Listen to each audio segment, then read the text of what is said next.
Well, anyway, mga clear, pag-uusapan natin dito, procedure. So, para maintindihan nyo po, bakit umalma itong si Attorney Kapunan sa style ng abogado ni VP Sara. Okay? So, papiyawan natin mga clear, ha? Okay. Yun. Okay, puntahan natin ito. Wait, lagyan natin yan. Okay. Puntahan mo natin ito mga clear. Surveillance is crime prevention. Alam niyo ba yon? Ang sa confidential... Hindi, alam niyo ba yon? Tanong ko lang ho, alam niyo ba na isa sa mga purposes ng surveillance or ng confidential work ay crime prevention? Alam niyo ba yon? kasama po ang crime prevention pero depende rin po Hindi, ito sa just mandate. answer my question, yes or no? Di ba mga clear? Well, kung style man niya ito, siguro magagawa niya ito sa mas tamang konteksto. Di ba? Kasi pagka cross-examination, talaga ang pipilitin mo lang sumagot yung witness. Di ba? Hindi mo kasi yan witness eh. Kaya nga cross eh. Kumaga, yung sinasabi niya, ginigiba mo. Di ba? Ginigiba mo yung sinasabi niya. Kaya, di ba? Ito lang naisip ko tuloy si Senator Robin Padilla. Di ba sinabi niya, si Senator Robin Padilla, sinabi niya sa prosecution ay one-sided. Hindi tayo pwede maging one-sided. Paano to? Ito, di ba? Hindi ba siya one-sided? Siyempre one-sided siya. Ang side ni VP Sara, yung ipagtatanggol niya. Di ba? Kaya lang dito kasi, tama ba? Sabi niya, yung surveillance ay para ma-prevent ang crime, ha? Okay, tingnan natin, ha? Kasama po ang crime prevention pero depende rin po ito sa Just mandate. answer my question, yes or no? Attorney Celine, Do you agree? Yeah. kasama po ba yon o hindi? Alam mo, medyo, ito ha, kahit pa paano, ito si Senator Chis Escudero, alam niya kung paano rin papasok. Alam niya kung saan papasok. Kasi, medyo mainit yung tanungan between the counsel and the witness. Kasi si witness, gusto niya mag-explain. Hindi pwedeng oo, hindi lang sagot. Di ba? Pag sinabi niyang hindi, pwedeng mali. Kasi, mag-generalize eh. That's the point, di ba? Kaya, kung ang sagot dito sa isip ng witness is, depende po kasi yan eh. Di ba? Pero ang gusto kasi ni lawyer, yes or no lang. Pero pag sinabi naman niyang yes, magkakaroon din ng maling connotation. Pag sinabi niya na maling no, magkakaroon din ng ibang connotation. Pwedeng it can be against her or against doon sa mga pronouncements niya. Baka hindi magtugma. Kaya, si witness ay she's trying to explain. Kaya lang, si Cross, habang nagko-cross, hindi, gusto ko yes or no lang. Diba? Pero nga, ang dating kasi dito, pag yes or no kasi, sa ganyang question, it's very general yung statement. Sweeping eh. Diba? Kaya medyo si witness ay maingat sumagot kasi baka maiba yung gusto niyang ipahiwatig. Diba? Tapos ngayon, ito tayo kikita ko lang yung style eh. Halimbawa magsabi ng no. Halimbawa magsabi ng no. Tapos, pag niredirect siya, syempre mag-explain siya, di ba? Diyan naman papasok sa Senator Amy. Tandaan nyo to Diyan naman papasok sa Senator Amy, sasabihin niya, kanina ang sabi mo, yes. Tapos ngayon, sasabihin mo ganito. Nakita niyo yung dilemma? Diba? Ganun man si Senator Amy eh. Kanina sabi mo, yes. Pero ngayon, di ba? Paano kang, that's why. Ayaw ni witness mag-yes or no lang. Kasi it might be used against her own statement. Okay? Sige, tuloy natin. Yung sa crime prevention po, kasama po yun sa Wait, pero depende pa rin po ito sa magiging sa mandate po ng Ang lang, kasama po ba siya sa surveillance at paggamit ng confidential fund, crime prevention? Yes or no? Opo, kasama po. Okay, salamat, Celine. Okay. In fact, meron tayong tatlong klase ng surveillance work. Alam niyo ba yun, Celine? May background po kayo sa mga surveillance, intelligence work, confidential work. Based lang po sa joint circular na for surveillance activities yung confidential fund. So actually, yung surveillance, do you agree with me? May tatlong klase po yan. Una, preventive surveillance. Alam niyo ba yun? No basis, Your Honor. No basis. Hindi, tinatanong ko lang kung alam niyo ba. Your Honor, Okay. Bakit no basis? Okay? Explain ko ba't no basis. Si witness, auditor siya. At tinitignan lang nila kung yung budget ay naggamit in accordance with the JC, with the Joint Circular. Joint Circular yun 2015-01. So sinasabi niya ngayon, ni attorney, meron tayong klase ng surveillance. Diba? So, ang sabi ni witness, ang alam ko ay yung base sa Joint Circular. So, in other words, mga klip, yung kanyang knowledge about the surveillance in relation to confidential funds, yun lang yung alam niya. Okay? So, ngayon, gusto ko pong malaman na ang klase ng surveillance, alam niyo ba? Kaya, nagsabi ngayon, ito si Attorney Kapunan, teka, no basis ka? Diba? Bakit? Unang-una, hindi ito na-take up most probably sa direct. Yung tatlo ng klase ng surveillance. And at the same time, sumagot na si attorney, si witness, na ang alam niya lang na surveillance ay yung base sa JC, sa Joint Circular. Diba? So, tuloy natin. Surveillance work that this witness testified to is as defined in the circular. So, Yan, okay? Ba? Ibig sabihin, mga ka-clear, yung knowledge niya, hindi siya pang investigator na knowledge. Hindi siya yung mga pang operatiba ng NBI, ng police, ng CIDG. Ang alam niya na definition ng surveillance ay yung paano ito kinlassify base sa sa Joint Circular. So, ang mangyari dito, lecturean niya si witness na tatlo yung klase ng surveillance eh. Pero, what's the point? Ito lang sa atin hindi ko ito lahat napanood. Pero what's the point na banggitin mo yung tatlo na surveillance kung yung kausap mo di yan alam? Di ba? So, hindi yan alam. Kasi bumabase lang sila sa pag-audit based sa Joint Circular. what is surveillance work as defined in the circular? Ito po yung yung kasing, di ba po yung confidential expenses is used by agencies for surveillance and ito po yung yung kasing, di ba Ipapakita lang ako sa inyo. Ito dapat yung medyo ina-avoid pag nasa court ka. As defined in the circular. So, what is surveillance work? So in other words, yung objection ni Atty. Kapunan, kung mapapansin ninyo, hindi pa nagro-rule si Senator Cheese. Pero binago niya na yung tanong niya. Okay. So how do you define this surveillance based sa Joint Circular? Pero itong mga kilos na ito, tingnan niyo yung body language niya, ma'am. Tingin ko, ito yung, hindi naman tingin, dapat, ina-avoid. Yung pag-tap niya ng ballpen dito sa podium, sa witness stand. Tingnan niyo. Dapat ina-avoid ito. Hanggat maaari, As defined in the circular. ito po yung tingnan niyo, di ba? Medyo, hindi siya okay.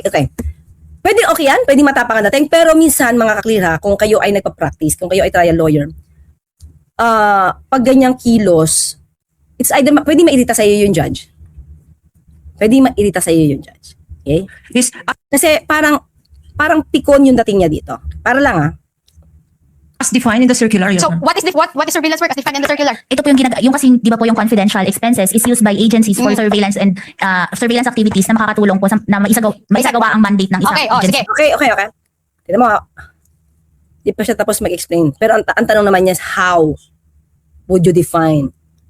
Pero kinakat niya in the middle So sabi niya, dapat naaayon sa mandate ng agency. Surveillance activities na makakatulong po na maisagawa ang mandate ng isang agency. Sige. Ba?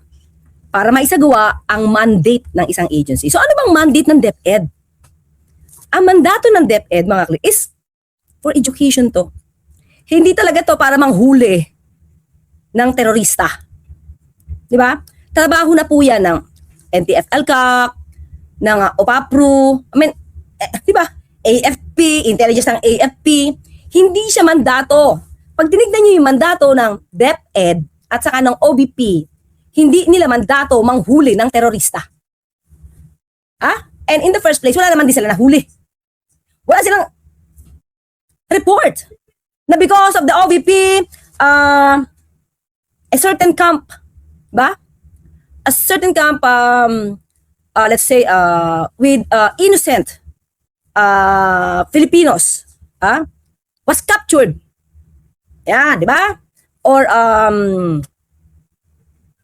wow, ano ba pwedeng i-report dyan? A certain camp was overpowered. Diba? Pwede, diba? Kasi kung nakikipaglabanan. Diba? So, ang tanong, itong tanong mga kaklip, itong tanong, sige, halimbawang may na-surveillance man nga na camp, ang OVP. Ito yan eh. May na-surveillance ang OVP ng kampo ng terorista. Anong gagawin ngayon ng OVP? Tell me. Sila ba yung susugod? Sila ba yung susugod? Sila ba yung makikipagbarilan? Diba? Wala silang power nun. Bakit? Kasi hindi nga sila, wala sa kanila yung mandate nun. Wala sa mandate nila. So, ano gagawin nila? Pag may nalaman sila, magsusumbong din sa AFP. Diba? O bakit na lang hindi nyo isumbong sa AFP diretso nang wala na kayong kailangan confidential funds? Diba? Kasi hindi rin yan mandato ng DepEd or OVP. Kasi wala kayong, hindi kayo under ng sandatahang lakas. Hindi rin kayo under ng PNP. Wala. So lahat ng ito, mangyayari mga ka-clear, ang daling paikutin ng naratibo na sila ay gumawa ng pagpapaimbestiga, nagkaroon sila ng information. So, okay, may information kayo. Okay na, let's see. May information kayo. Anong ginawa nyo sa information? Diba? Anong ginawa nyo sa information para masugpo kung anumang terorista meron dyan? Yun. Kasi kung nakipag-coordinate kayo, let's say, meron kami nakuha based sa aming informant. Nakuha namin, merong mga terorista na teacher. Limawa lang po may terorista mga teacher sa ganitong school. Tapos, because of that information from the DepEd, nahuli ng AFP. Pwede. Sa lahat ng ginawa nila, wala silang result. Tapos ang mangyayari, ibig mo sabihin, gusto mo magkapatayan pa bago magkaroon ng result? O how can we prove na meron talagang surveillance? Kung yung mismong record ng surveillance, wala kayong record. Anong ginawa? Sinong katulong nyo? Walang detalye. Diba? Tuloy tayo. Sige, nandun na tayo sa may isagawa yung mandate nila. Ayan na, isagawa yung mandate nila. So, tanong ko sa'yo, did the circular limit that to crime prevention? Kasi sabi mo, kailangan Tingnan mo nandun tayo sa word na mandate. Tingnan nyo yung ang tanong niya. Okay, sige, doon na tayo sa mandate. Tapos bigla siyang bumalik ulit doon sa crime prevention. Okay, lahat naman tayo, kahit sino tayo, lahat ng tao, kahit walang confidential funds, we want the crime to be prevented. Pero tanong nga, mandato ba yan ng OVP at ng DepEd? Hindi bumalik si attorney doon sa word na mandato Doon niya nakuha niya yun. So dapat, nung binanggit ng attorney na mandato, doon ka pumunta. Pero naiba ulit. Babalik siya ulit sa dati niyang tanong. Tanong ko sa'yo, did the circular limit that to crime prevention? Kasi sabi mo, kailangan to apprehension. Kasi sabi mo, dapat may mahuli. Sinabi mo ba yan sa JC na dapat may mahuli? See? Maliwanag yung sabi ni attorney, ni witness. Dapat, nasa mandato nila. Ngayon, bumalik siya ulit. Dapat ba, sa crime prevention, dapat may mahuli? Nawala yung sagot ni witness about the mandate. Balik siya ulit sa very general na question na sa crime prevention ba dapat may mahuli? Diba? Definitely, sweeping statement lahat yan. Kaya nga sagot ni attorney, ako dapat inobjectan to. Diba? Already answered na It depends upon the mandate. Diba? Yun na yun sige, tuloy. Ang nakalagay po kasi sa JC under 4.8.5 is proof of success. Your Honor, please. Proof of, ayaw patapusin. Proof of success dapat. Okay? Sige, tuloy tayo. Let the witness answer your Honor, please, Mr. can Presiding officer. Can the counsel be instructed not to stop the witness at mid-sentence, Your Honor? Your Honor, please, can the witness be directed? Just answer with yes or no. Hindi kasi nandun na siya sa word na mandate. So, kung may gagawin man para masugpo kung ano man yan, terorista man yan, komunista man yan, it should be based on the mandate of the agency. So, ang pag-prevent ng crime, it's everybody's obligation to prevent the crime. Diba? Kaya very general yung tanong niya. Kaya tanong nga, ang pag-prevent ba ng crime, dapat may nahuhuli? Diba?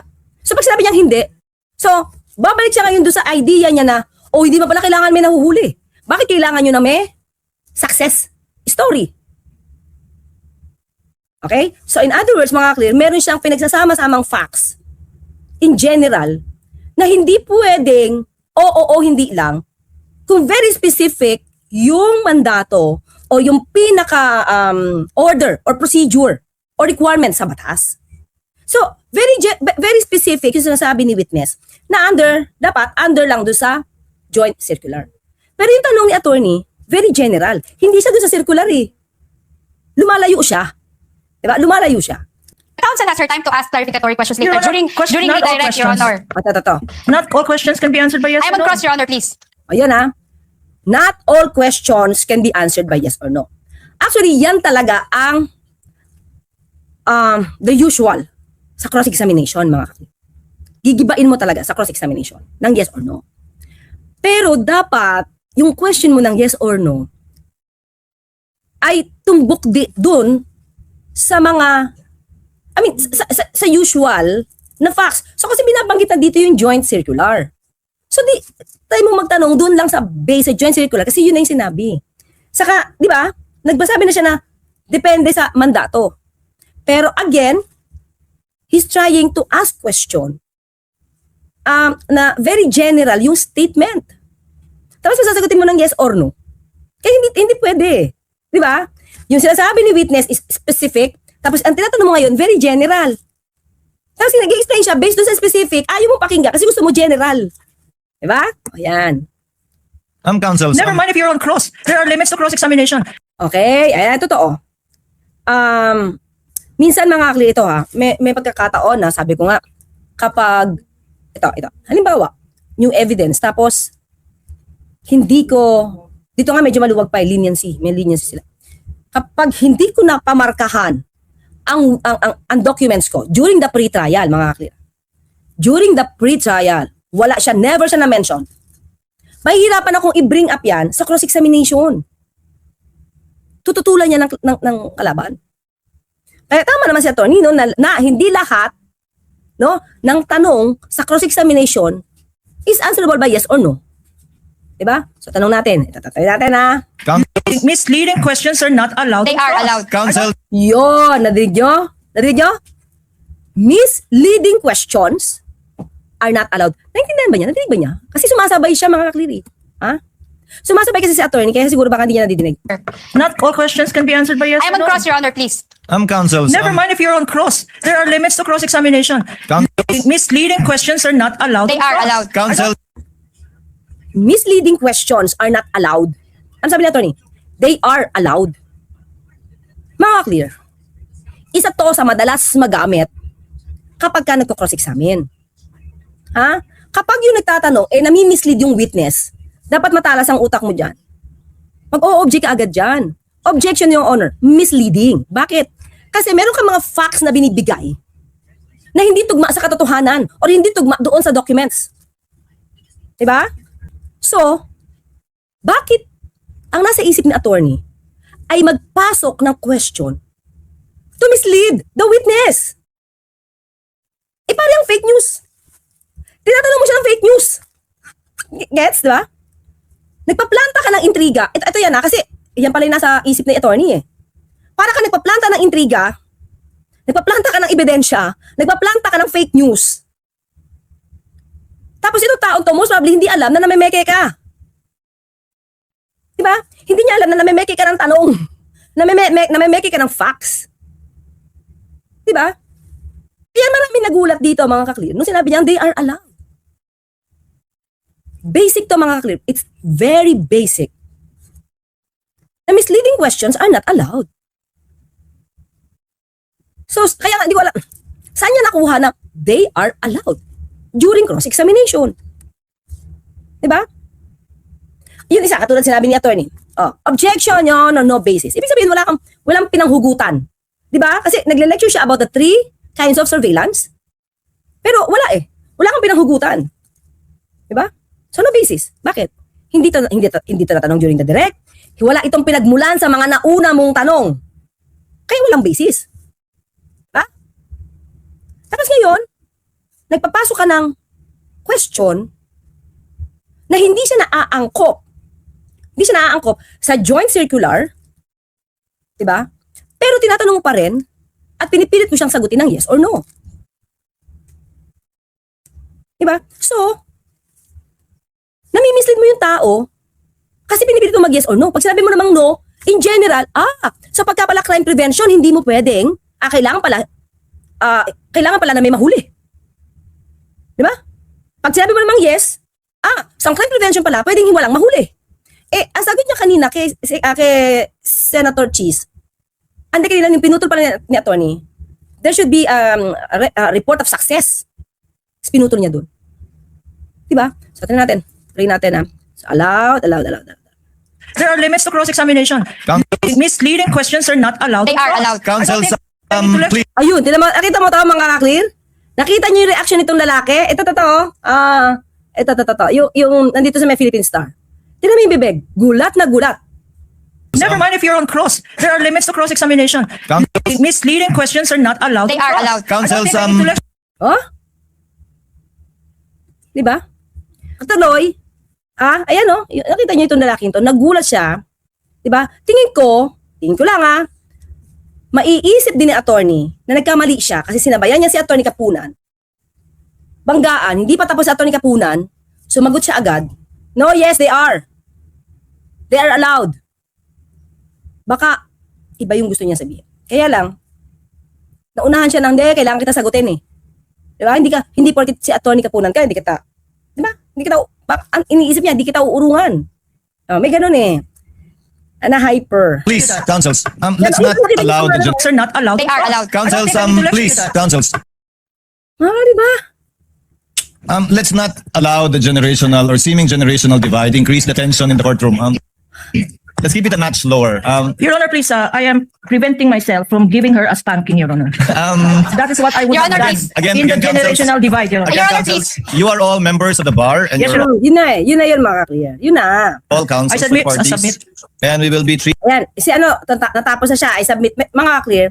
Kapag sinabi na ng counsel na I submit, done na yun. I submit. Stop na siya. Yun yun. I submit. Okay? So, tuloy-tuloy. Meron ba and looking at each one equally. At Miss Eileen. Yes, Your Honor, I promise to henceforth behave. Your Thank Honor, you. can I please respond quickly lang? No? I have high respect. Okay. Look, yung manner ni attorney, paano siya mag-respond. Body language, look lang. To henceforth behave. Your Thank Honor, you. can I please respond quickly lang? No? The hand, the arms are here, not the arms. The arm is here. Diba? I don't know. I have high respect Yung body language niya. for Attorney Kapunan. In fact, just one of You my can end there, idols. counsel. Ayokong maging judgmental sa kanya mga kaklir kasi baka yan yung mano niya. Pero kung ako yung judge, di ko siguro magugustuhan yung paano yung body language niya, especially na you're dealing with an elderly. Di ba? Elderly yung kausap mo. Yun lang yon. Di ba? Max-safe, yun lang yon. Let's end here. Diba? Parang, di ba? Pissed off siya. Si attorney defense counsel eh. Let's end here. You can end there. It might sound like a eulogy, Your Honor. I'm still very much alive. Let's end here. I have high respect for Attorney Kapunan. In fact, just one of You my can end there, idols. counsel. Let's end here. You can end there. It might sound like O, di ba? Pinapatigil na siya. it might sound like a eulogy, Your Honor. I'm still very much alive.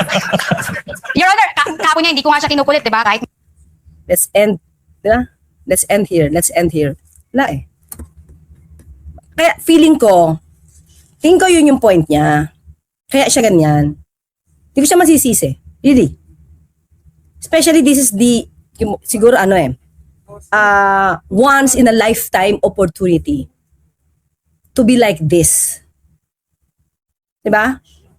So, i-grab niya lahat yung opportunity to show na bata man ako, walang pwedeng pumigil.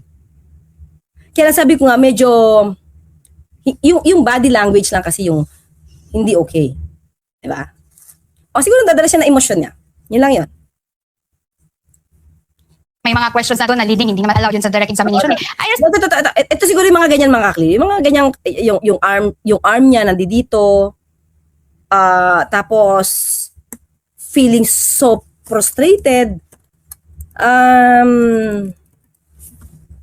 Yun. Yun yung hindi magandang nakikita. Feeling annoyed.